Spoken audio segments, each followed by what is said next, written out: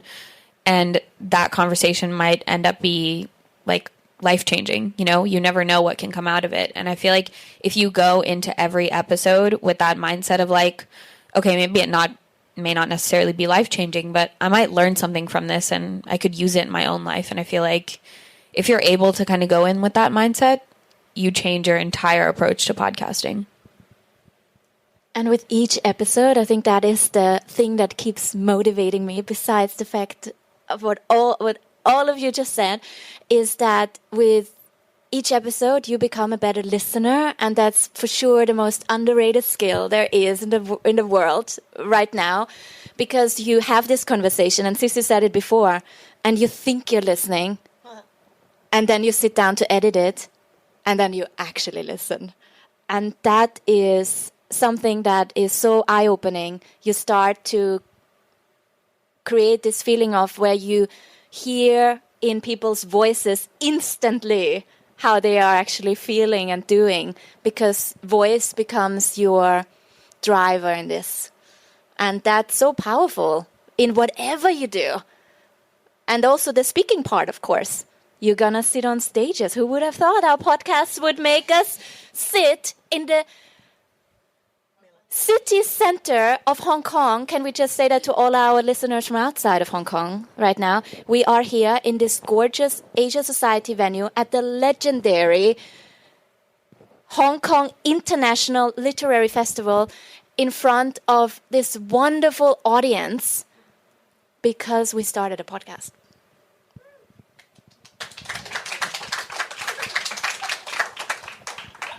I'm not sure if my goosebumps is because of all the meaningful things I said, or air conditioning, the aircon that has been blowing at us. I think we have to wrap up because we're all shivering. We're gonna get in our jumpers now.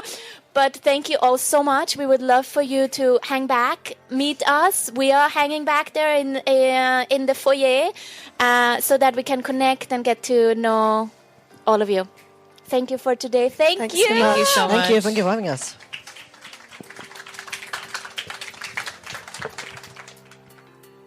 Thank you so much for listening and following us to this year's Hong Kong International Literary Festival. What a special day it was.